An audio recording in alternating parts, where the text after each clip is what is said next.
হাদিস পাকের মধ্যে রয়েছে আল্লাহ নবী সাহাবা হুজুরদিওকে নিয়ে মদিনা শরীফে নববী শরীফের মিম্বরে দাঁড়িয়ে গেলেন। দাঁড়িয়ে গিয়ে আল্লাহ নবী জিজ্ঞাসা করছে, এ আমার সাহাবারা, আমি কে তোমরা জানো? সাহাবা হুজুররা বলছেন, আল্লাহ ও রাসূল ভালো জানে। কেন, কি উদ্দেশ্যে নবী বলতে লেগেছে, এই উদ্দেশ্যটা নবী ভালো জানে, আল্লাহ পাক ভালো জানে। আল্লাহ নবী বলতে লেগেছে, আমার সাহাবারা, পৃথিবীর জমিনে আল্লাহ আমার বংশ যে ধারাবাহিকতা রেখেছে, সব থেকে পবিত্র বংশে, পবিত্র খানদানে, পবিত্র নসলে আল্লাহ আমাকে পাঠিয়েছে।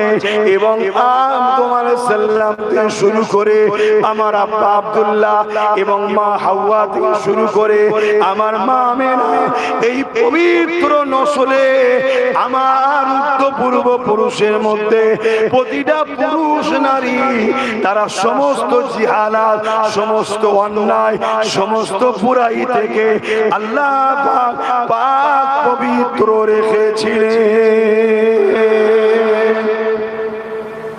এই যে নিজের আগমন নিয়ে নিজের খানদান, কোন খানদানে এসেছে, একটা জীবনী কারো লিখতে গেলে তার বংশ, তার খানদান, তার নসব, তার কুনিয়াত, দাদার নাম, বাপের নাম, শিশুবেলার জীবনী লিখতে হয় না, হয় না? এই শিশুবেলার আলোচনার মাহফিলটাকে কি বলা হয়? মিলাদের মাহফিল। তো নবী এই মিলাদের আলোচনা করছে যে আমার বাপ আদম থেকে নিয়ে আর মা হাওয়া থেকে নিয়ে এদিকে আব্দুল্লাহ আর আমেনা পর্যন্ত যতজন আমার খানদানে এসেছে, প্রত্যেককে আল্লাহ পাক পবিত্র আমার নসলের ধারাবাহিকতাটা পাক পবিত্র পুরুষ ও নারীর মধ্য দিয়ে দিয়ে দিয়ে আল্লাহ আমাকে দুনিয়ায় পাঠিয়েছেন। জোরে বলুন সুবহানাল্লাহ। এই কথাটা হুজুর সাহাবাদের আলোচনা করছেন। তো ওই কথাটা আমরা যদি আপনাদের আলোচনা করি, হারাম হয়ে যাবে। আল্লাহ নবী আরো বলেছেন, নবী আমার 40 বছর যখন বয়স হয়ে গেল, নবুয়াতের এলান করে দিলেন, নবুয়াতের প্রচার শুরু করে দিলেন। ওই সময় আল্লাহ নবী নিজে বকরি জবাই করে সাহাবা হুজুরদেরকে দাওয়াত দিয়ে আল্লাহ নবী খানা করে নিজের মিলাদের খানা সাহাবাদের খাইয়েছে। আমার কথা বুঝতে পারছেন? 40 বছর বয়সে নবী নবুয়াতের এলান করলেন, জানি মোহাম্মদ রাসূল, আল্লাহর প্রেরিত রাসূল। এই ঘোষণা শুরু করলেন করে বকরি জবাই করে সাহাবা হুজুরদিগকে খানা করে আল্লাহ নবী খাওয়ালেন। এই খানাটা কি খুশিতে? আমার নবীর মিলাদ আগমনের খুশির খানা খাওয়ালেন। জোরে বলুন সুবহানাল্লাহ। আমার কিছু ভাইয়েরা তারা বলে যে না, এটা আকিকার খানা ছিল। কিসের খানা? আচ্ছা, আকিকা বাচ্চা হলে খাওয়ায় না বাচ্চা মরলে খাওয়ায়? বলুন বলুন বলুন বলবেন। ও তাহলে নবী আকিকা বলে আর মিলাদ বলে, নবী হওয়ার খুশির খানা খাইয়েছে। জোরে বলুন সুবহানাল্লাহ। কথা কিছু মাথায় ঢুকলো? এখানে একটা পয়েন্ট আপনাদেরকে ধরিয়ে দিই, কেন সব যুবক ছেলে তো দ্বীন ইসলাম মসজিদ মাদ্রাসাতে পড়াশোনা করেনি। আর আজকে বড় দুঃখ, আমাদের ঈমানকে চুরি করার জন্য একদল উলামারা ঘুরছে। কথাটা কি খারাপ লাগলো? এটা সত্য না মিথ্যা? ঠিক ঠিক এই জায়গাতে একটা পয়েন্ট, ঈমান লুটার কি অনেকে আমাদেরকে শিখাচ্ছে যে 40 বছর বয়সে নবী হয়েছিলেন। 40 বছর বয়সে নবী নবুয়াত পেয়েছিলেন, নবী হয়েছিলেন। তার আগে নাকি নবী ছিল না। বলুন নাউজুবিল্লাহ। এই কথাটা ধারণা করলেই ঈমান। কেন আমার নবী পাক সাল্লাল্লাহু আলাইহি ওয়াসাল্লাম তবে থেকে নবী, যখন বাপ আদম আলাইহিস সালাম পানি কাদা সঙ্গে মিলেছিল, জোরে বলুন সুবহানাল্লাহ, তার আগেও আমার নবী। এ বিষয়ে আর একটা কথা বলে যাই, হযরতে জিবরাইল আলাইহিস সালাম আল্লাহ নবীকে কাছে এলেন। আল্লাহ নবী জিবরাইলকে জিজ্ঞাসা করতে লাগলেন, এ হযরতে জিবরাইল তোমার বয়স কত? হযরতে জিবরাইল বলতে লাগলেন, ইয়া রাসূলুল্লাহ হাবিবাল্লাহ, আমার বয়স নির্দিষ্টভাবে কোন সংখ্যা দিয়ে আমি বলি না, তবে হুজুর একটা নমুনা আপনাকে বলি, ওই নমুনাটা দেখে আপনি আমার বয়সটা বুঝে নেন। ইয়া রাসূলুল্লাহ হাবিবাল্লাহ, আল্লাহ যখন আমাকে সৃষ্টি করেছে, এই কুল কায়নাত কিছু হয়নি। আসমান ছিল না, জমিন ছিল না, পাহাড় ছিল না, পর্বত ছিল না, কোন ফেরেশতাকে বানায়নি। ইয়া রাসূলুল্লাহ হাবিবাল্লাহ, আল্লাহ যখন আমাকে বানিয়েছে, আমি মাথাটা তুলে দেখলাম, চোখটা খুলে দেখলাম, আল্লাহ পাকের আরশে আজিমের নিচে একটা নূরের পর্দা রয়েছে। ওই নূরের পর্দাতে একটা তারার চমক দেখলাম। ওই তারা চমকটাকে দেখে, ওই তারা নূরের ঝলকটাকে দেখে আমি জিবরাইল ওই তারার জন্য দিওয়ানা হয়ে গেলাম। আমি ওই তারাটাকে দেখা বড় ইচ্ছা করলাম, শখ করলাম। ইয়া রাসূলুল্লাহ হাবিবাল্লাহ, একদিন নয়, দুদিন নয়, 70,000 বছর ধরে অপেক্ষা করলাম। তারপরে দ্বিতীয়বার ওই তারাটা দেখতে পেলাম। আল্লাহু আকবার, আল্লাহ। তাহলে কত বছর পর দেখলো দ্বিতীয়বার? বলুন সবাই, একটু বলুন মুখ খুলে। 70,000 বার। আল্লাহ আমাদের মুখ আর ব্রেনের সঙ্গে এমন একটা কানেকশন করেছে, মুখে যেটা বলবেন ব্রেনে সেটা লোড হবে। তাই দেখবেন বাচ্চাদের ঘরে বলা হয়, এই জোরে জোরে পড়ো, জোরে জোরে পড়ো। আর হাফেজ সাহেবরাও তাই দেখবেন জোরে জোরে তেলাওয়াত করে। কেন? ওটা যখনই পড়বে অটোমেটিক ব্রেনে ডাউনলোড হবে। তাই আপনারা যদি একটু বলেন, আপনাদের ব্রেনে লোড হয়ে যাবে। আর নিজের নবী সম্বন্ধে জানা দরকার আছে না নাই? যদি না জানেন তো কেমন উম্মত? তাহলে যদি না জানি তো কেমন উম্মত? জানতে হবে। তো সেই জায়গাতে আল্লাহর নবী, দয়ার নবী কে হযরতে জিবরাইল আলাইহিস সালাম শোনাচ্ছেন, ইয়া রাসূলুল্লাহ হাবিবাল্লাহ, 70,000 বছর পর ওই তারাটাকে দ্বিতীয়বার দেখলাম। আমি দ্বিতীয়বার দেখে ওই তারাটাকে দেখার জন্য আরো দিওয়ানা হয়ে গেলাম। জোরে বলুন সুবহানাল্লাহ। প্রত্যেকটা মানুষই সৌন্দর্যকে বড় পছন্দ করে, প্রত্যেকটা মানুষ। তা হযরতে জিবরাইল আলাইহিস সালাম বললেন, হুজুর আমি তারাটাকে দ্বিতীয়বার দেখার জন্য আবার অপেক্ষা করলাম। আবার 70,000 বছর পর ওই তারাটাকে আবার একবার দেখলাম। জোরে বলুন সুবহানাল্লাহ। ইয়া রাসূলুল্লাহ হাবিবাল্লাহ, ওই তারাটা 70,000 বছর ছাড়া 70,000 বছর ছাড়া একবার করে উদিত হয়। আমি ওই তারাটাকে মোট দেখেছি 72,000 বার। জোরে বলুন সুবহানাল্লাহ। কত হাজার বছর ছাড়া উদিত হয়? আর জিবরাইল সাল্লাম দেখেছে কতবার? 72,000 বার। এ কথা যেই বললেন, আল্লাহর নবী খুশি হয়ে বলছেন, জিবরাইল ওই তারাটা আমি নবী মুহাম্মদ রাসূল ছিলাম। জোরে বলুন সুবহানাল্লাহ। আরো জোরে বলবেন না? আল্লাহু আকবার। ইয়া রাসূলুল্লাহ আহা, তাহলে বলুন আমার নবী কি 40 বছর বয়সে নবী হয়েছে?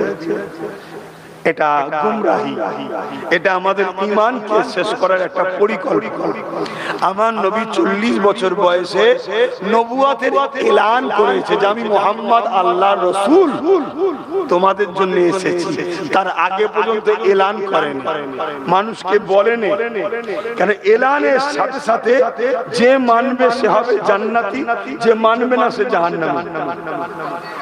নবী পাক সাল্লাল্লাহু আলাইহি ওয়াসাল্লাম 40 বছরের এলানের আগে যত লোক আল্লাহকে মেনে চলে গেছে, আমার নবীর উপরে ঈমান আনেনি, তারা সবাই জান্নাতি। কারণ নবী তখন ঘোষণা দেয় না মুহাম্মদ সাল্লাল্লাহু আলাইহি ওয়াসাল্লাম। মাসলা বুঝছেন তো?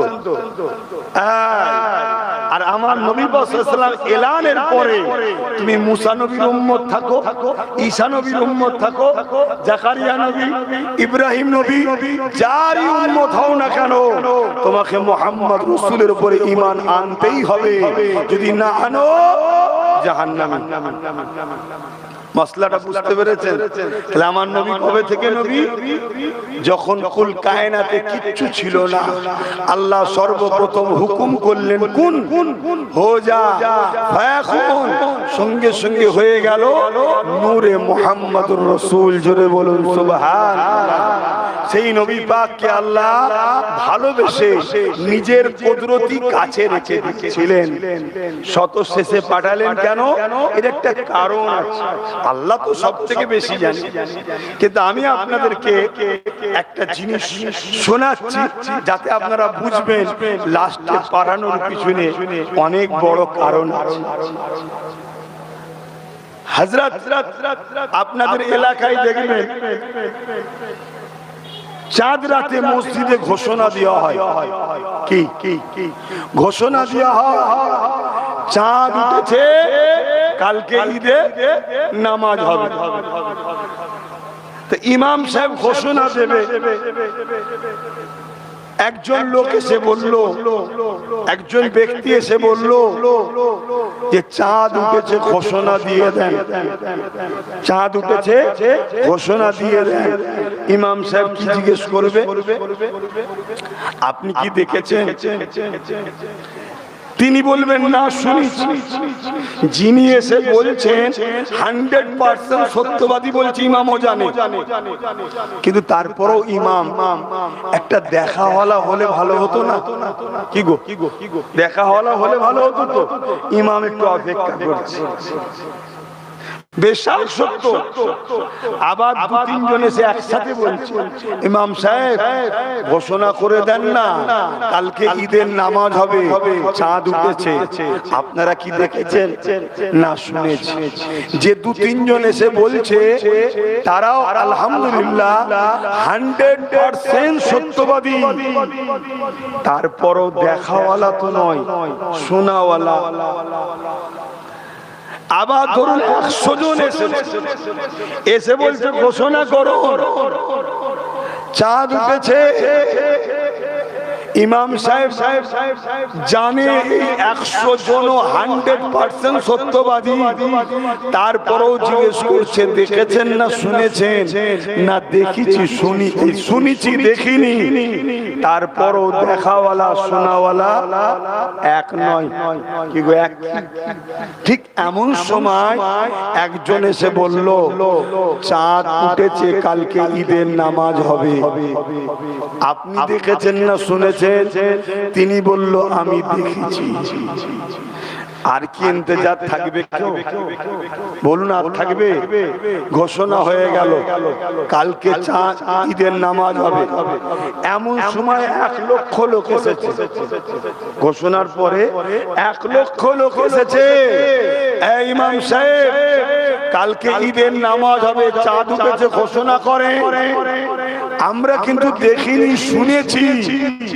দেখাওয়ালার পরে 1 লক্ষ শূন্যওয়ালার আর গুরুত্ব আছে? বলুন, আছে? বাপ আদম থেকে ঈসা নবী সবাই বলেছে লা ইলাহা ইল্লাল্লাহ, नहीं कोनो इलाहा अल्लाह के सिवा दूसरा कोई माबूद ही नहीं 100% সবাই সত্য কথা ঠিক এমন সময় 12 রবিউল আউয়ালে সোমবার শুভে সাদেকের সময় রাহমাতুল লিল আলামিন কে আল্লাহ পাঠালেন তিনি আস্তে আস্তে বড় হলেন বড় হওয়ার দুনিয়াবি জিন্দেগিতে বড় হলেন হওয়ার পরে আল্লাহ নিয়ে গেলেন মেরাজে নিয়ে গিয়ে আল্লাহ দিদার দিলেন তিনি এসে বলছেন লা ইলাহা ইল্লাল্লাহ अल्लाह के सिवा दूसरा कोई माबूद नहीं ए आदम अल्लाह देखेছেন না দেখিনি ए मूसा अल्लाह देखेছেন ए ईसा अल्लाह देखेছেন না দেখিনি ए জাকারিয়া अल्लाह দেখিনি এ সুলাইমান আল্লাহ দেখেছেন না দেখিনি কিন্তু বলছি আল্লাহ আছে 100% সত্য কথা আমার রাসূলকে জিজ্ঞাসা করো হুজুর আপনি কি আল্লাহ দেখেছেন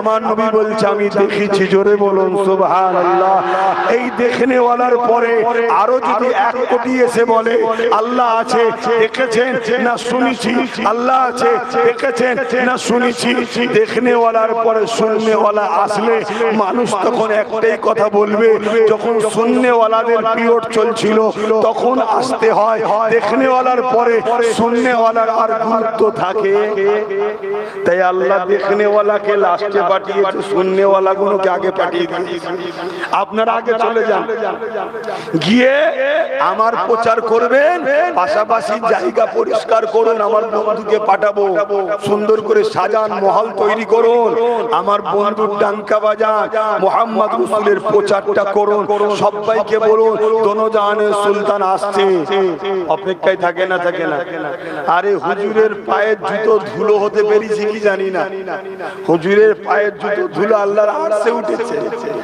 আমি আসলে যদি লোক ইন্তজারে থাকে দোনো জাহানের সুলতান আসবে লোক ইন্তজারে থাকবে না আদম এসে বলছে এই সিস তিনার ছেলেকে রাসূল পাক সাল্লাল্লাহু আলাইহি ওয়াসাল্লাম আসবেন ইন্তজার মুসা নবী এসে বলছে कौम के दोनों जहाने सुल्तान आजमी इंतजार ईसा सल्लम से बोलছে आने वाला आएंगे সবাই ইন্তজারে আছে তো পুরো প্রতিটা নবী আল্লাহর মেসেজও যেমন দিয়েছে পাশাপাশি সবাইকে বলেছে আল্লাহর দোস্ত আসছে পুরো কায়নাত ইন্তজারে আছে জমিন ও জামা চুনি ও চোনা পাহাড় ও পর্বত সাগর তুফান সবাই ইন্তজার ফেরেশতা इंतजार মালায়েকা इंतजार কুল কায়নাত इंतजार আল্লাহর বন্ধু আসবে আল্লাহর বন্ধু আসবে 12 রবিউল আউয়াল সোমবার শুভে সাদে 570 খ্রিস্টাব্দে আব্দুল্লাহ হুজুরের ঘরে আম্মা আমিনার কোলে রাহমাতাল লিল আল্লাহর দোস্তকে আল্লাহ পাঠিয়ে দিলেন জেলো বলুন সুবহানাল্লাহ আরো জোরে বলুন সুবহানাল্লাহ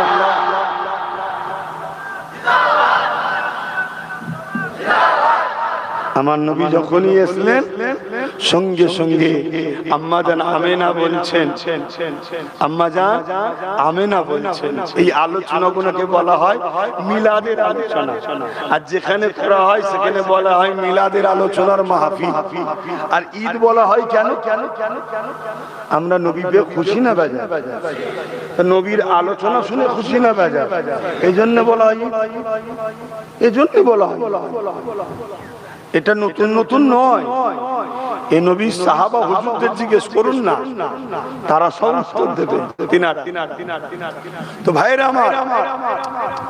আমরা যখন দুনিয়ায় এসেছি আমার আম্মা বলেছে আমার বেটা সন্তান হয়েছে কারো কন্যা সন্তান হলে আমার কন্যা সন্তান হয়েছে কিন্তু আম্মা জান আমেনা বলছে আমার একটা নূর সন্তান হয়েছে জোরে বলুন সুবহানাল্লাহ আরো জোরে বলবেন না আম্মা জান আমেনা বলছে সন্তান দুনিয়ায় যাদের এসেছে সন্তানের গায়ে রক্ত থাকে নাপাক থাকে কিন্তু আমার বাচ্চা পুরো পরিষ্কার ঝকঝকে পুরো শরীর থেকে আলো জ্যোতি নূর চমকাচ্ছে জোরে বলুন সুবহানাল্লাহ তাকে একটা কাপড়ের উপরে রাখা হলো কাপড়ের উপরে রাখতে দেরি সঙ্গে সঙ্গে আমার মুহাম্মদ সাল্লাল্লাহু আলাইহি ওয়াসাল্লাম সিজদায় পড়ে গেলেন পড়ে গিয়ে আল্লাহ তারই প্রশংসা করতে লেগেছে। তারপরে উঠে বসলেন, বসার পরে শাহাদাত আঙুলটা ঘোরাতে লেগেছে। এই শাহাদাত আঙুল যখন ঘোরাতে লেগেছে একটা নূরের জ্যোতি বেরোতে লেগেছে, যে আলোতে পুরো কায়নাত পুরো জমি আলোয় আলোকিত হয়ে গেছে। আম্মা জান আমিনা বলতে লেগেছে, আমার বাচ্চাকে আমি কোলে নিলাম, হঠাৎ করে দেখতে পেলাম আমার ঘরের ছাদটা ফাটতে লেগেছে। ওই ফাটা ছাদ দিয়ে কুয়াশা আসতে লেগেছে। এত কুয়াশা, আমার ঘরটা অন্ধকার হয়ে গেল। আমি আমার বাচ্চাকে দেখতে আর পাচ্ছি না। গায়েবী আওয়াজ এসে গেল, এই বাচ্চাকে গায়েব করে দাও, এই বাচ্চাকে গায়েব করে দাও, সরিয়ে দাও। আমি আমিনা চিন্তিত হতে লাগলাম। আবার আওয়াজ এসে গেল, এ আমিনা চিন্তা করো না, তোমার বাচ্চাকে কুল কায়নাতের সমস্ত মখলুকাতকে ঘুরিয়ে ঘুরিয়ে দেখানো হচ্ছে।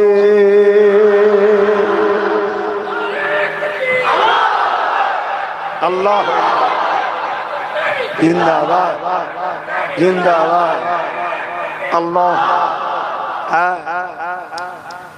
তাহলে আমার নবী সাল্লাল্লাহু আলাইহি ওয়াসাল্লামকে দেখার ইন্তজারে সবাই ছিল, সবাইকে দেখানো হলো।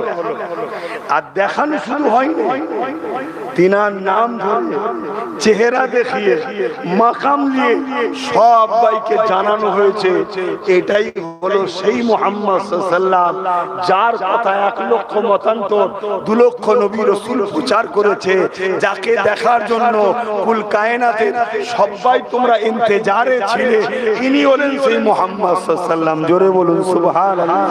যাতে করে পরবর্তীতে কেউ অস্বীকার না করে, এজন্য আল্লাহ আমার নবীকে ঘুরিয়ে ঘুরিয়ে সবাইকে দেখিয়ে দিলেন। জোরে বলুন সুবহানাল্লাহ। আমার নবী আল্লাহ নিয়ামত করেছে না করেন?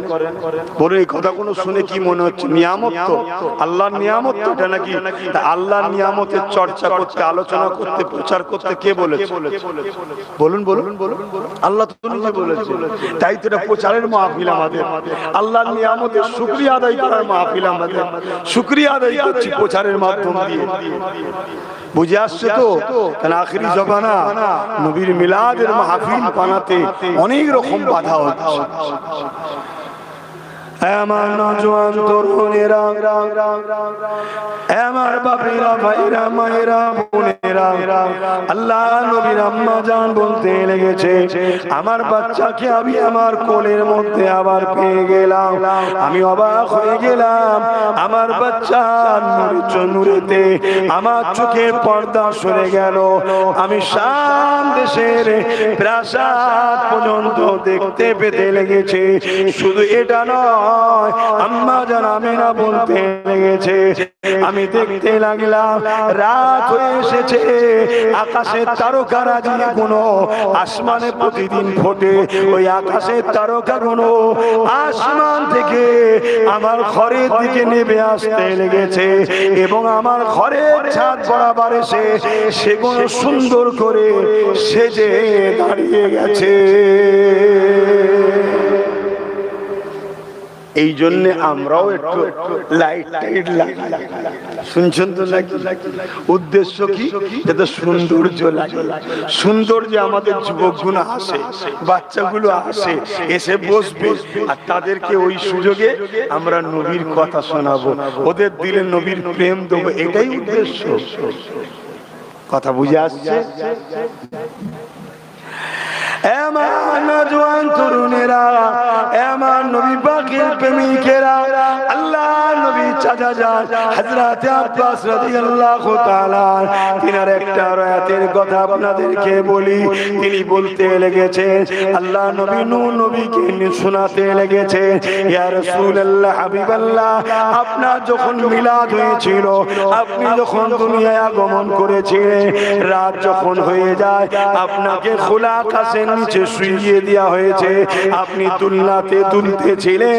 এমন সময় আমি আব্বাস আপনাকে দেখার জন্য আগে আসতে লেগেছে, কিন্তু আসার সময় হঠাৎ করে আমার নজরে পড়ে গেল আকাশের চাঁদটা দ্রুত নিচের দিকে নেমে আসছে। নাপতে নাপতে নাপতে নাপতে আপনি যে দুলনার শেষ শুয়েছিলেন, আপনার দুলনার দিকে আগিয়ে আসছে। আমি আব্বাস মনে করলাম হয়তো আপনার দুলনাতে আপনার উপরে পড়ে যাবে। আমি চিৎকারও দিয়ে ফেলেছি, কিন্তু চোখটা বন্ধ করে চিৎকার দিবার পর কিছুক্ষণ পরে যখন চোখটা খুললাম, আমি অবাক হয়ে দেখতে লাগলাম আল্লাহ নবী চাচাকে জিজ্ঞেস করছে, চাচা জান কি দেখেছিলেন বলেন। ইয়া রাসূলুল্লাহ হাবিবাল্লাহ, আমি দেখতে লাগলাম আপনি দুলনাতে দুলে দুলে হাত পা লাড়ালাড়ি করতে লেগেছে। আপনার ইশারায় চাঁদটাও সেদিকে লড়তে লেগেছে। এক কথায় যেমন খেলনা হয়ে চাঁদটা আপনাকে খুশি করার জন্য খেলতেছে। আরো জোরে বলুন সুবহানাল্লাহ।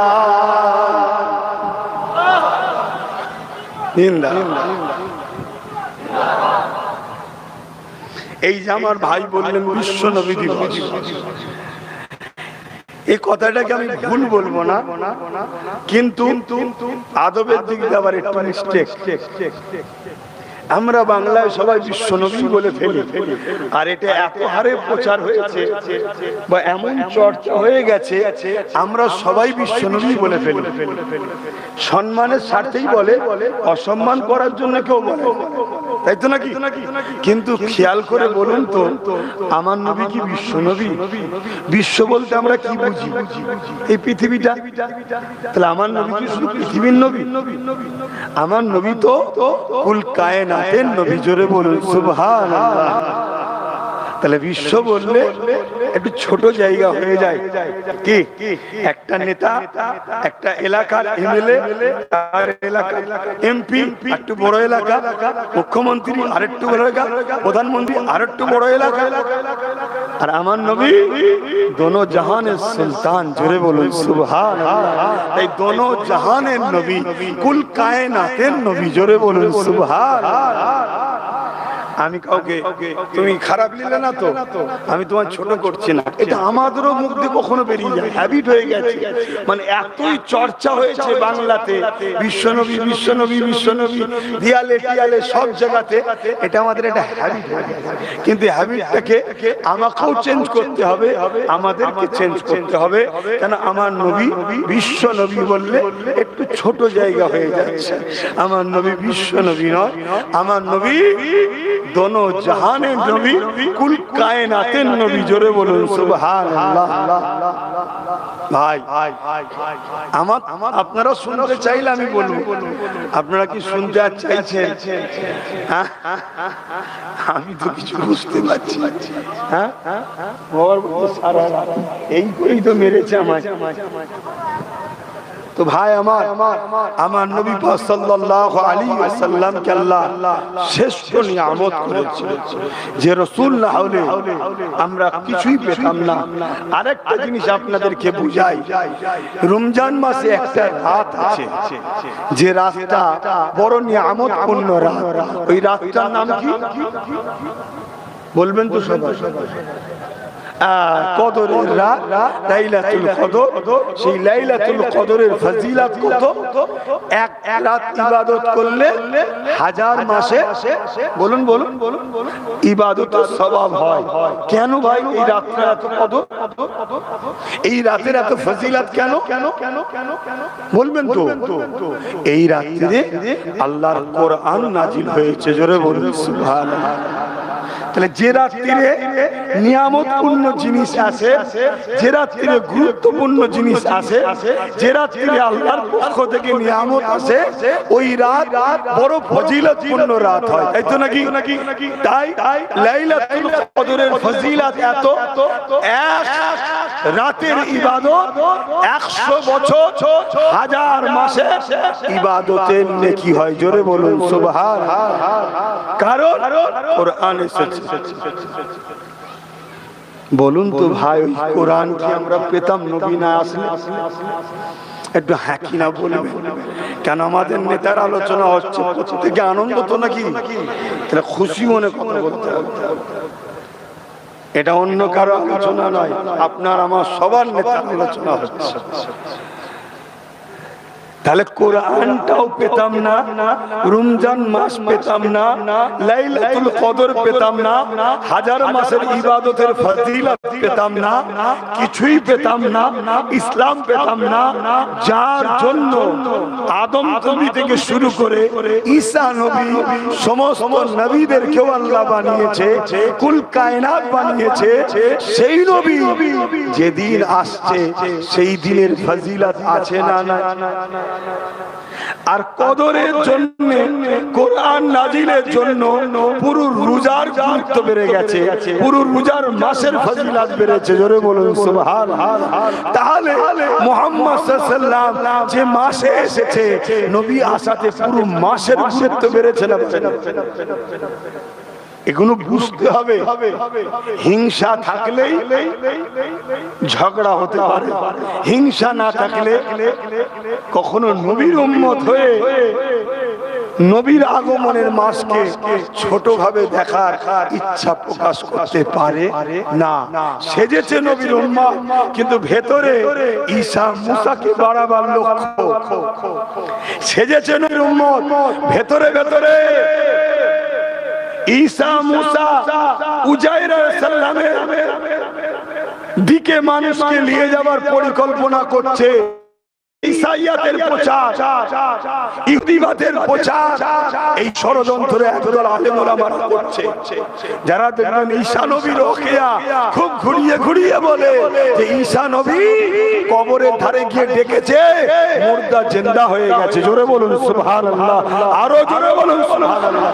100% সত্য কথা।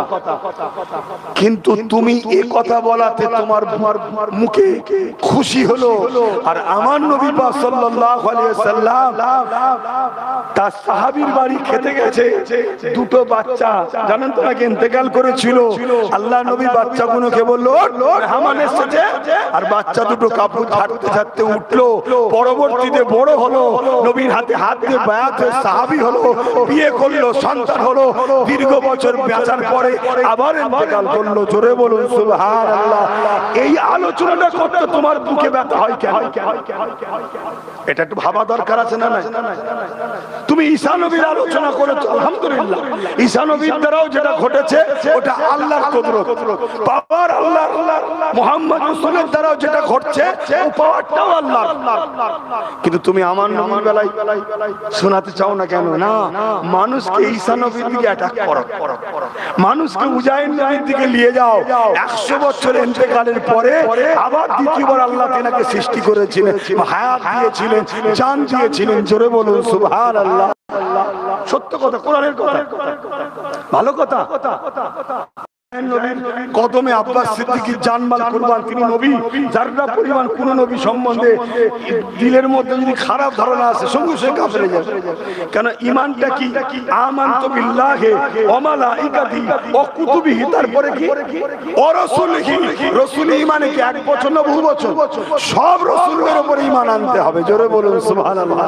সবাই হয়, কিন্তু সবার উস্তাদ রাসূলকে বলবেন না? সমস্ত রাসূলদের উস্তাদ রাসূলকে। জোরে বলে 5 হুজুর হক, আব্বাস সিদ্দিকী চাচা চাচা সব হক, কিন্তু সবার উস্তাদ কে? ও দাদা হুজুর। তাহলে সেইটা মাথায় রাখতে হবে না? এটা বুঝাবার জন্য বলছি, এটা বুঝাতে হবে, বুঝাবার জন্য।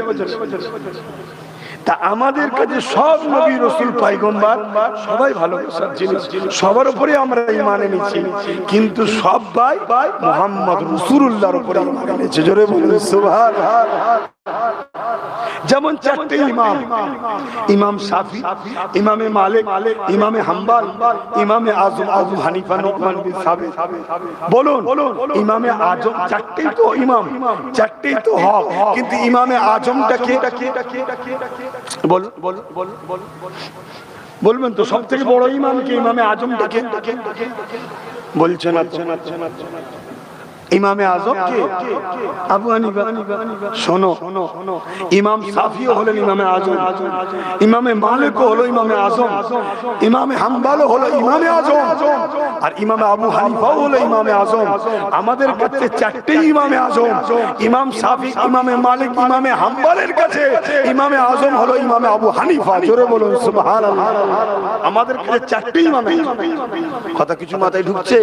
কিন্তু এই তিনজনের কাছে আবার ইমামে আজমকে ইমামে আবু হানিফা। কথা কিছু মাথায় ঢুকলো? তা আমাদের কাছে সবকটা নবী নবী, কিন্তু সবকটা নবী আবার নবী হলে মুহাম্মদ রাসূল। জোরে বলুন সুবহানাল্লাহ। সেই নবীর কথা শোনাতে হবে। আল্লাহ নবীর পুরো জিন্দেগিটা আমাদেরকে ফলো করতে হবে। আমার নবী পাক আমাদের জন্য বড় নিয়ামত। আল্লাহ পাক আমাদেরকে সমস্ত নবীদেরকে পাঠিয়েছে।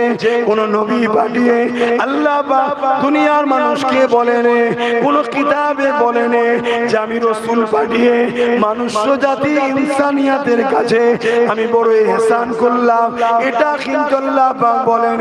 কিন্তু বারি রবিউল আউয়ালে সোমবার শবে সাদেকের সময় আমার রহমাতুল লিল আলামিনকে আল্লাহ পাক পাঠিয়ে দিয়ে কোরআনের মধ্যে বলে দিলে, এ দুনিয়ার মানুষেরা আমি মুমিনদের জন্য আমার হাবিবকে পাঠিয়ে মুমিনদের উপরে আমি আল্লাহ বড় ইহসান করলাম।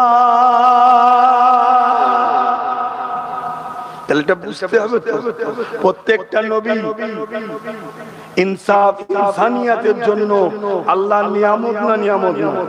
অবশ্যই প্রত্যেকটা নবী তো জুলুম খতম করেছে, মানুষকে ইনসাফ দিয়েছে, ইনসানিয়াত দিয়েছে, ন্যায় দিয়েছে, সমাজকে শান্তি করেছে, প্রতিটা নবী করেছে। কিন্তু কোন নবীকে পাঠিয়ে আল্লাহ কিন্তু এই কথাটা বলেন যে আমি তোমাদের উপরে ইহসান করলাম ঈসাকে পাঠিয়ে।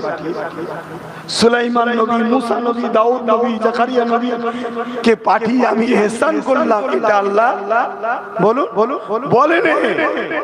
কিন্তু মুহাম্মদ সাল্লাল্লাহু আলাইহি ওয়াসাল্লামকে পাঠিয়ে আল্লাহ বললেন, মুমিন মুমিনারা শোনো, মুহাম্মদ সাল্লাল্লাহু আলাইহি ওয়াসাল্লামকে পাঠিয়ে আমি তোমাদের উপরে বড় ইহসান, বড় দয়া করলাম। জোরে বলুন সুবহানাল্লাহ। এ থেকে বোঝা গেল আমার নবী সমস্ত নবীদের থেকেও অনেক বড় নিয়ামত আল্লাহ পাকের কাছে। জোরে বলুন সুবহানাল্লাহ। এটা তো আমাদেরকে বুঝতে হবে। সেই নবীর আলোচনার মাহফিল আপনারা করছেন, সেই নবীর শিশুরা জীবন আলোচনার মাহফিল আপনারা করছেন, এটা কি বেকার? একটু কথা বলে, এটা কি করা যাবে না? একটু ভাবতে হবে। পুরো পৃথিবী জুড়ে একটাই ষড়যন্ত্র চলছে, আমাদের কাছ থেকে নবী পাক সাল্লাল্লাহু আলাইহি ওয়াসাল্লামকে সরিয়ে দিবার একটা পরিকল্পনা চলছে। আমার নওজোয়ান তরুণেরা, এ নবী পাকের প্রেমিকেরা, আল্লাহ পাক আমাদের উপরে বড় দয়া, বড় রহমত করেছে আমার নবী পাককে পাঠিয়ে। যদি না নবী পেতাম আমরা আল্লাহকে চিনতে পারতাম না, যদি না নবী পেতাম আমরা কোরআনকে পেতাম না, যদি নবী না পেতাম আমরা মা বাপকে সম্মান করতে হয় এটা জানতাম না, যদি নবী না পেতাম ইনসাফ করতে জানতাম না, যদি নবী না পেতাম ইনসানিয়াত কি জিনিস জানতাম না, যদি নবী না পেতাম মানব বন্ধন ভ্রাতৃত্ব বুঝতাম না।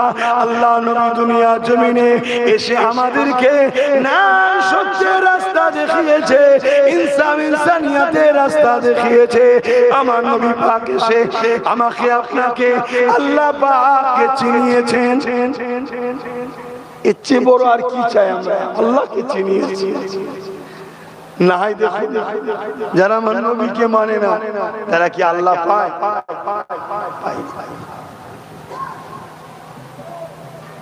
ভাই আমি ছোট ছোট দোয়া করি, আপনাদেরও কষ্ট হচ্ছে, আমার কষ্ট হচ্ছে। হ্যাঁ, আপনাদের বিরক্ত লাগছে না তো?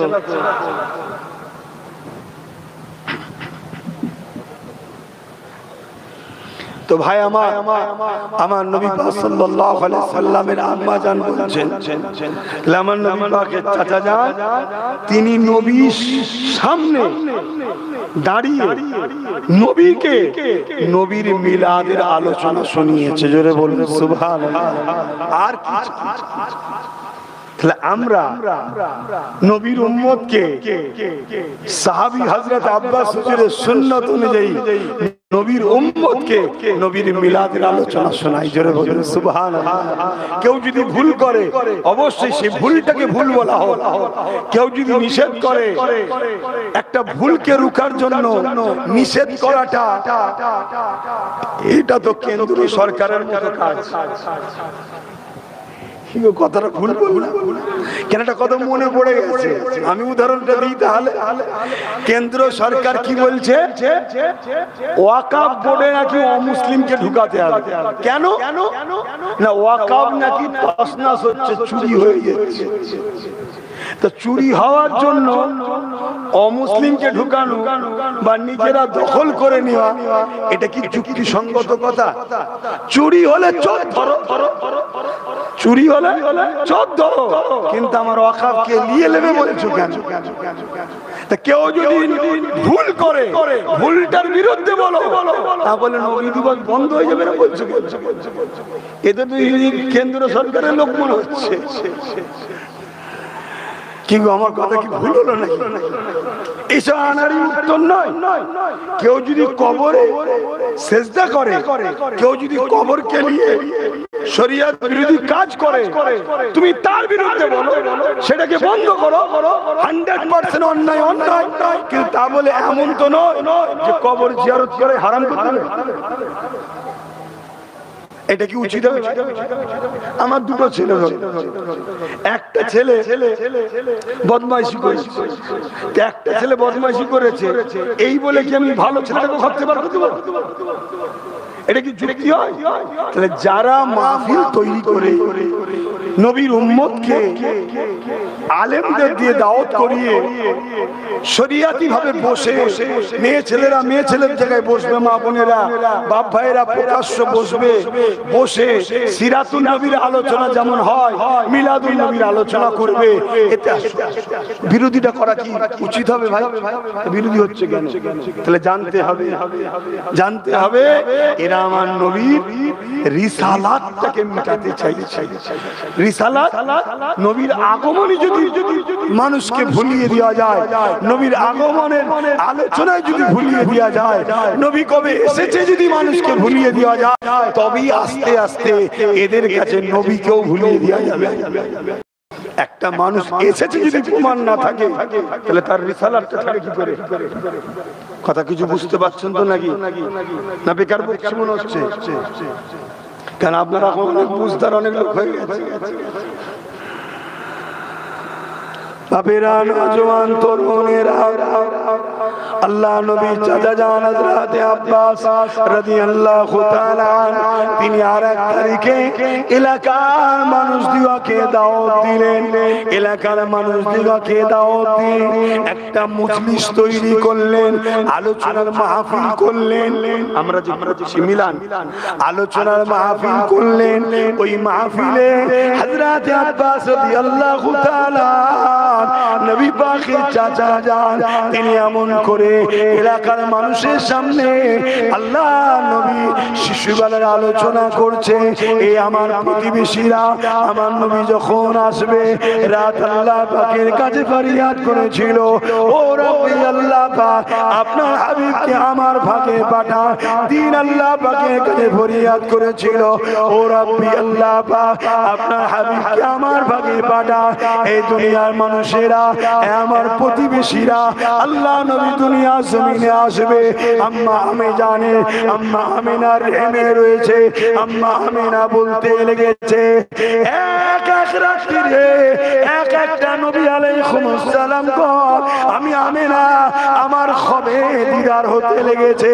তারা আমাকে সালাম দেয়, মোবারকবাদ দিতে লেগেছে, আর বলতে লেগেছে, আমিনা তুমি ধন্য ধন্য, সাইয়্যিদুল মুরসালিনকে তোমার গর্বে আল্লাহ পাঠিয়েছে। এই যে আলোচনাগুলো হয় এটাকে কি বলা হয়? নবীর মিলাদের মাহফিল। তো এই মাহফিল করছে কে? নবীর চাচা জান এবং সাহাবী হযরত আব্বাস রাদিয়াল্লাহু তাআলা এলাকার মানুষকে জড়ো করে। আপনারা এলাকার মানুষ জড়ো হয়েছে, আর আমাকে এলাকারই ধরেন না, বাদ দিচ্ছেন কেন? ঘরগুলো কি আমাদের ঘর না? তাহলে আমি তো আপনাদেরই। তো সেই জায়গাতে আমার রাসূল পাক সাল্লাল্লাহু আলাইহি ওয়াসাল্লাম এসে হাজির হলেন। আল্লাহ নবীকে দেখে সাহাবা হুজুররা সালাম দিলেন দাঁড়িয়ে। জোরে বলুন সুবহানাল্লাহ। আল্লাহর অনেক বড় কথা। নবী পাক সাহাবাদের জিজ্ঞেস করছে তোমরা কি করছো? নবী পাক সাল্লাল্লাহু আলাইহি ওয়াসাল্লামের চাচা জান বলছেন হুজুর আমি আমার এলাকার মানুষকে এক জায়গায় করেছি, করে তাদেরকে আপনার মিলাদের আলোচনা শোনাচ্ছি। জোরে বলুন সুবহানাল্লাহ। আল্লাহ নবী কি বেজার হয়েছিলেন না খুশি হয়েছিলেন? কিতাব বলছে নবী আমার বড় আনন্দিত হলেন। জোরে বলুন সুবহানাল্লাহ। নবী যদি খুশি হয় আল্লাহ খুশি হবে না? হবে না? আল্লাহ নবী খুশি হলেন। খুশি হয়ে যে বললেন সাহাবীরে শোনো, তোমাদের এই কাজটা আল্লাহ এত পছন্দ করেছে যে তোমাদের এই মাহফিলে অগণিত আল্লাহর রহমতের ফেরেশতা আসা শুরু করেছে। জোরে বলুন সুবহানাল্লাহ। এ নওজওয়ানেরা, আল্লাহ নবী আরো বললেন এ আমার সাহাবারা, আমার উম্মতদেরকে জানিয়ে দিও যারা আমার মিলাদের আলোচনার মাহফিল করবে, আমার আগমনের আলোচনার মাহফিল করবে, আমার শিশুবেলাতে আল্লাহ পাক যে সব নিয়ামতের নিদর্শন দেখিয়েছে এই আলোচনার মাহফিল করবে, ওয়াজাদাক বাওয়ালাবাদ বিহিল, তাদের জন্য আমি রাসূলুল্লাহ আমার পক্ষ থেকে ওয়াজিবাত লাহু শাফাআতি, আমি নবীর শাফাআতটা ওয়াজিব হয়ে যাবে। আরো জোরে বলুন সুবহান।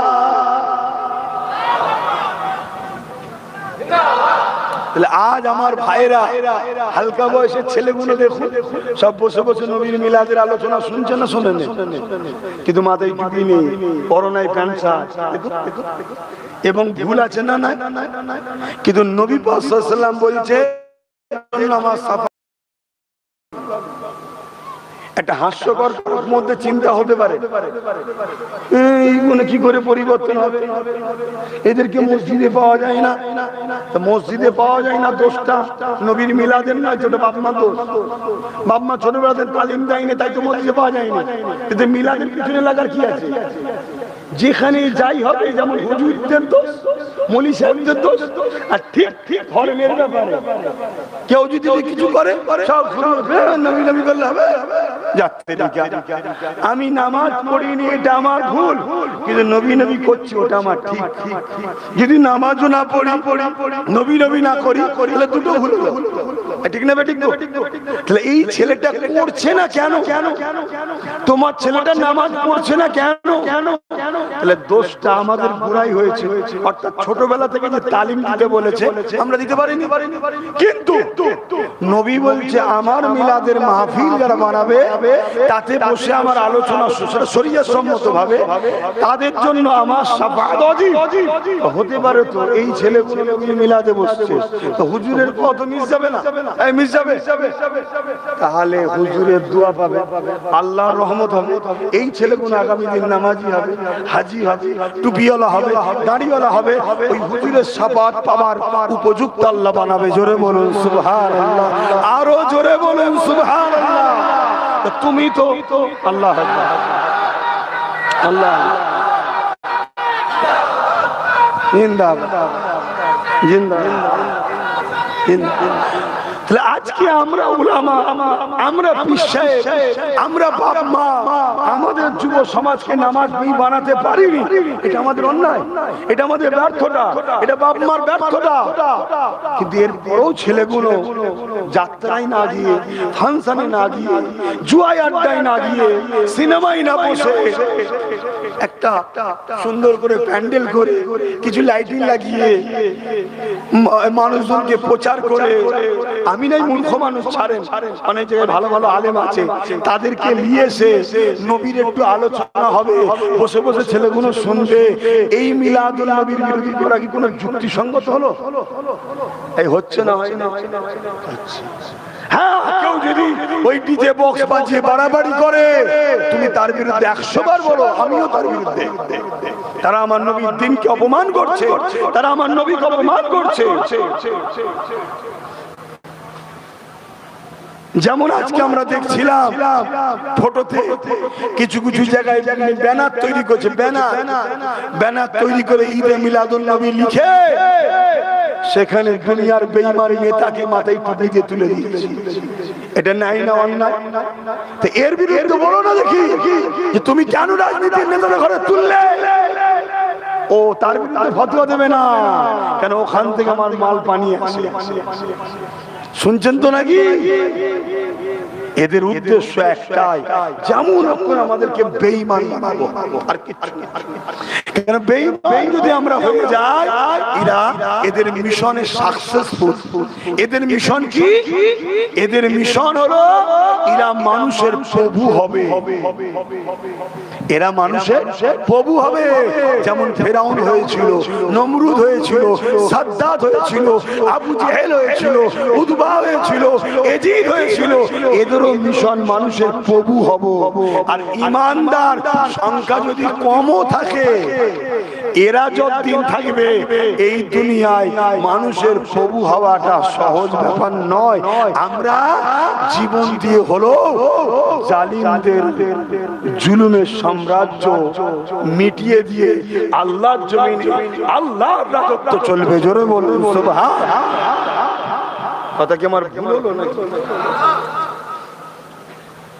এইটা আমাদেরকে বুঝতে হবে। যুব সমাজকে কেন বলছি? যুব সমাজ যদি চেঞ্জ হয় তবেই ইনকিলাব আসবে।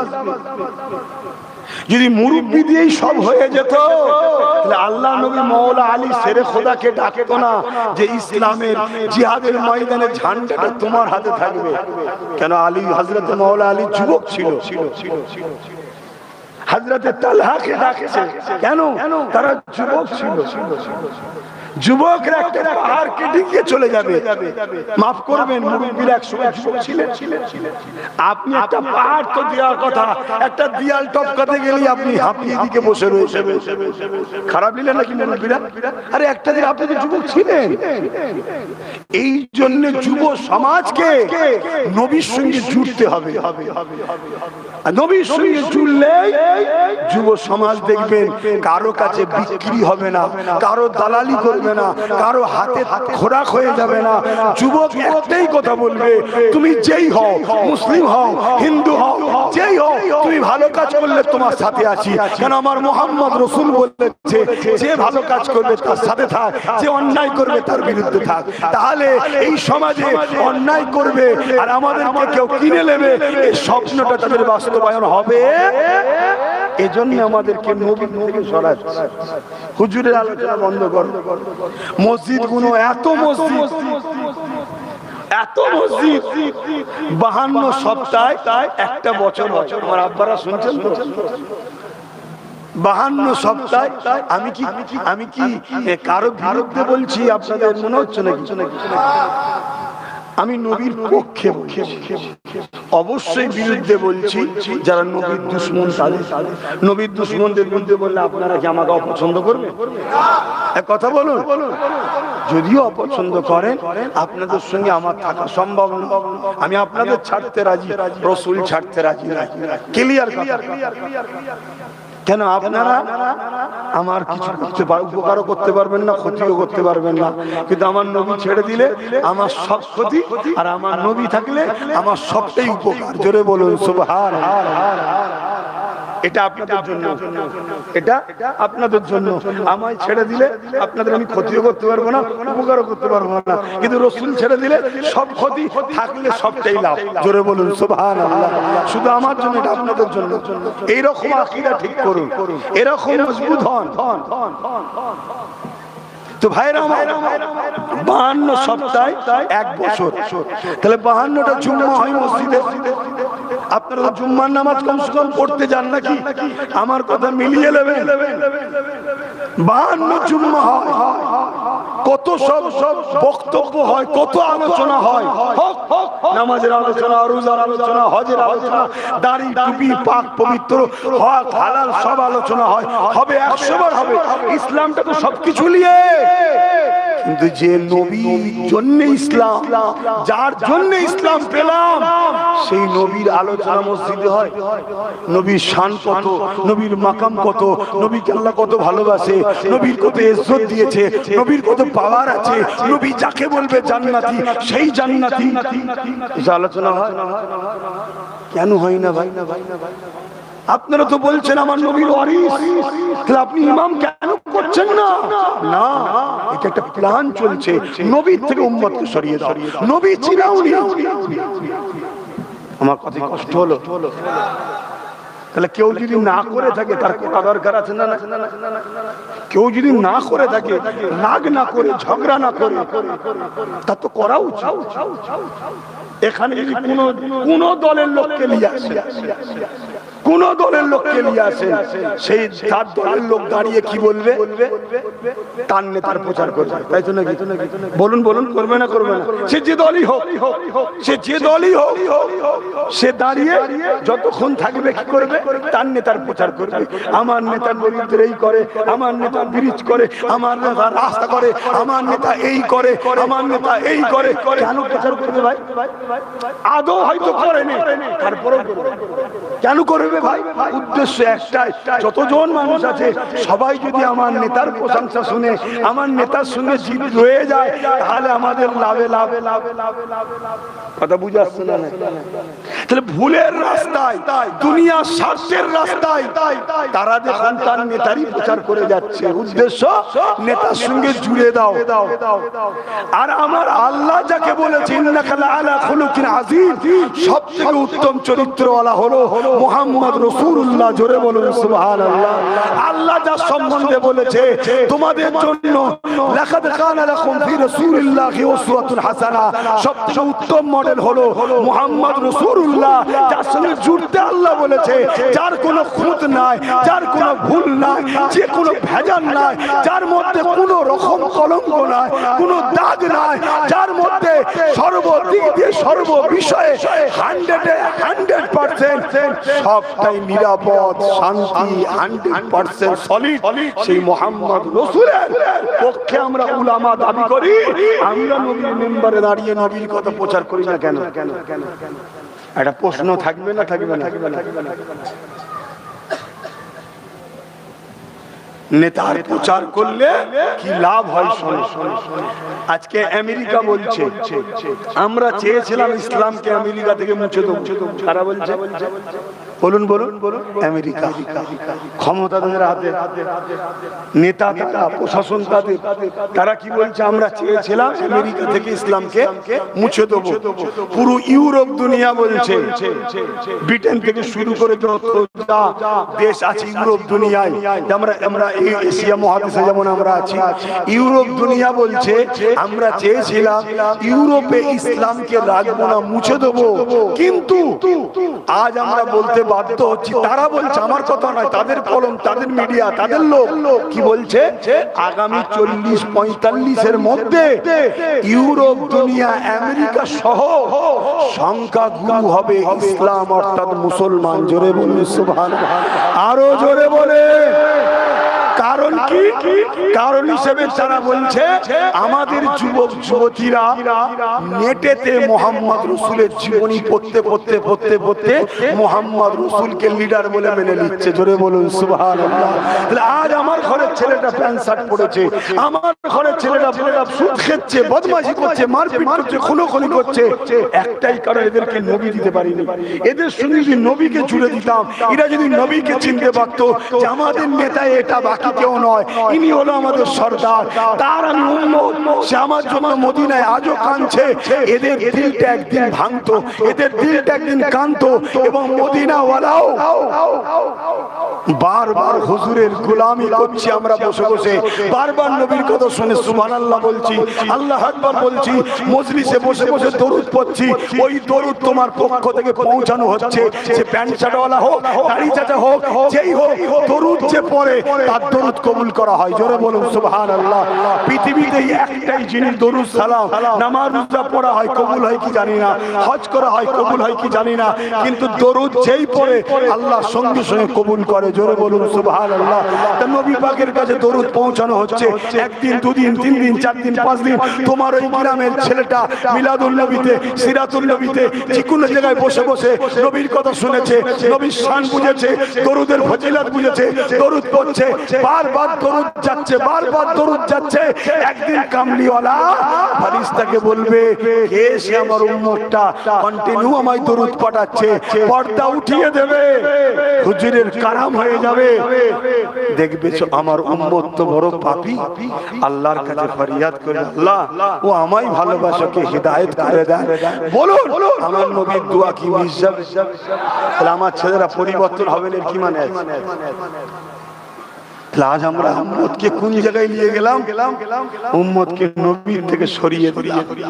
তাই প্রতিটা জলসাতে, প্রতিটা খানকাতে, প্রতিটা মসজিদে, প্রতিটা মাদ্রাসায়, প্রতিটা জায়গাতে নবীর চর্চা হওয়া দরকার। এখন কারো মাথায় ঢুকতে পারে যে আল্লাহর ঘরে নবীর কথা হবে কেন? এই খব্বিশের জন্য কোনো উত্তর আছে? এই খব্বিশ ছাড়া আর কি হতে পারে? যে আল্লাহর ঘরে নবীর আলোচনা হবে। আল্লাহ কি আমাদের মুখাপেক্ষী যে আমার আলোচনা করলে না আমার একজোট চলে যাচ্ছে রে, এরকম ব্যাপার? আল্লাহ তো কারো মুখাপেক্ষী নয়, আল্লাহ তো তার বন্ধুকে তৈরি করে দিয়েছে। এইটাকে যত ভালোবাস, এইটার আলোচনা কর, এটাকে প্রিয়ার কর, আমারই ভালোবাসা, আমারই আলোচনা হয়ে যাবে। জোরে বলুন সুবহানাল্লাহ। মানে এইটার যত মাকাম, যত যা কিছু দিয়েছে আমার রাসূলকে, মূলত মালিক তো আমি আল্লাহ। জোরে বলুন সুবহানাল্লাহ। দ্বিতীয় নম্বর, নামাজ। জোরে বলুন। আচ্ছা, সব থেকে বড় ইবাদত আল্লাহর কি? বলুন বলুন। ইবাদতের মধ্যে সব থেকে আফজাল আলা ইবাদত কি? আরে বলতে পারছেন না? নামাজ। আচ্ছা, সেই নামাজটাই দেখা যাক তো আল্লাহর নামাজ কি করা হয়? কেবলামুখী হয়ে আমরা নিয়ত বাঁধি, সূরা ফাতিহা পড়ি, সূরা মিলাই, রুকুতে যাই, সুবহান রাব্বিল আযীম পড়ি 3 বার সবথেকে কম, আবার সিজদায় যাই, সুবহান রাব্বিল আলা পড়ি 3 বার সবথেকে কম পড়তে হবে, আবার উঠি, আবার সূরা ফাতিহা পড়ি, আবার সিজদায় রুকুতে যাই, সুবহান রাব্বিল আযীম, আবার সিজদায় যাই, সুবহান রাব্বিল আলা, তারপরে বৈঠকে বসি। 2 রাকাত নামাজ, সালাম ফিরবো, আর 2 রাকাত না হলে উঠে দাঁড়িয়ে আবার সূরা ফাতিহা, আবার রুকু, আবার সিজদা, সবই আপনারা জানেন, ছোট করছি। 2 রাকাত নামাজে বসে আছি। আচ্ছা, রুকু দিলেন কাকে একটু সারা দেবেন? কিরাত করলেন কার জন্য? সূরা মিলালেন কার জন্য? একটু বলেন না। তাসবিহ পড়লেন কার জন্য? সিজদা দিলেন কার জন্য? কমপ্লিট হয়ে গেছে, বৈঠকে বসে আছে। আচ্ছা, নামাজ কবুল হয়েছে, কিন্তু মন কি চাইছে নামাজটা কবুল হোক তো? এবারে কি করতে হয় বৈঠকে বসে? বলেন বলেন। আত্তাহিয়াতু লিল্লাহি ওয়াস সালাওয়াতু ওয়াত তাইয়্যিবাতু আসসালামু আলাইকা। কেউ যদি বলে না আল্লাহর নামাজে নবীকে নেব কেন? হবে হবে হবে হবে। আল্লাহর ঘরে নবীর আলোচনা যদি কারো মাথায় বাজ পড়ে, এইখানে কি হবে? নামাজ যেখানে কাউকে ঢুকানো যাবে না। যদি লোক দেখানো করেন তাও হবে না, একদম নিখুঁত, শুধু আল্লাহর জন্য। সেই নামাজের মধ্যে আসসালামু আলাইকা আইয়ুহান নবী, নবীর উপরে সালাম দে আল্লাহ। নামাজ তো আপনার, এখানে নবীকে কেন ঢুকাচ্ছেন? আমার আল্লাহ বলছেন, যদি কবুল করাতে চাস সালামটা দে, বন্ধুর ওসিলায় কবুল করলো বোঝা। জোরে বলুন সুবহানাল্লাহ, আরো জোরে বলে। আল্লাহ কি চাইছেন? তিনার কুদরতি ইচ্ছাটা কি? তিনার কুদরতি ইচ্ছা হলো আমার সব বান্দা বান্দি তোরা সবাই আমার বন্ধুর পাগল হয়ে যাবে। তোরা যদি আমার বন্ধুর পাগল হয়ে যাস, আমি আল্লাহ তোদেরকে ভালোবাসবো। জোরে বলুন সুবহানাল্লাহ। এরকম কথা কোরআনে আছে না? বলুন বলুন। আল্লাহ কোরআনে বলছেন, কুল ইন কুনতুম তুহিব্বুনাল্লাহ ফাত্তাবিউনি ইউহিব্বুকুমুল্লাহ। বড় কাবলাম কুল, তার মানে বলুন। রাসূল আপনি বলে দিন, ইন কুনতুম তুহিব্বুনাল্লাহ, যারা বলে আল্লাহকে ভালোবাসি, আল্লাহকে ভালোবাসি, আল্লাহকে ভালোবাসি, এই বেটাগুলো সত্যবাদী না মিথ্যাবাদী ধরার একটা রাস্তা বলে দিচ্ছি। শুনছেন নাকি? হাবিব বলে দিন, এরা যদি সত্যবাদী হয়, শর্ত হলো এদেরকে আগে আপনাকে ভালোবেসে মেনে নিতে হবে। জোরে বলুন সুবহানাল্লাহ।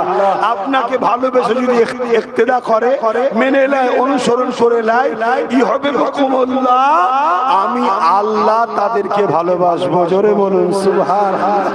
আরো জোরে বলুন সুবহানাল্লাহ। আর আমি আল্লাহ যাকে ভালোবাসবো, ওয়াগফির লাকুম যুনুবাকুম আল্লাহু গফুরুর রহিম, অবশ্যই আমি আল্লাহকে তারা বড় দয়ালু, বড় মেহেরবান পাবে। তারা যা গুনাহ করেছে সব মাফ করে জান্নাতি করব। জোরে বলুন সুবহানাল্লাহ। এ যুবকরা শুনছো আমার ভাইগুলো, তাহলে একটাই মিশন আমাদের, নবীকে প্রেম করো, নবীর গোলাম হও। আর প্রেমিক কাকে বলে? প্রেমিক কাকে বলে? প্রেম করতে করতে করতে করতে আস্তে আস্তে তার মধ্যে পরিবর্তন আসবে। কি পরিবর্তন? সে নিজেকে আস্তে আস্তে প্রেমিকের স্টাইলে চালাবে। তার জামা হবে প্রেমিকের জামা, তার কথা হবে প্রেমিকের কথা, তার লেবাস হবে প্রেমিকের লেবাস, তার খাওয়া দাওয়া হবে প্রেমিকের স্টাইল, তার ঘুম হবে প্রেমিকের স্টাইল। অর্থাৎ সে নিজেকে আস্তে আস্তে প্রেমিকের পছন্দের রাস্তায় চালাবে। ঠিক তো নাকি? অনেক ছেলে দেখবেন, মুসলমানের ছেলে, সে মোরগের ঝুটির মতো শুধু মাঝখানে চুল রেখেছে। বলছে এটা কার স্টাইল রে?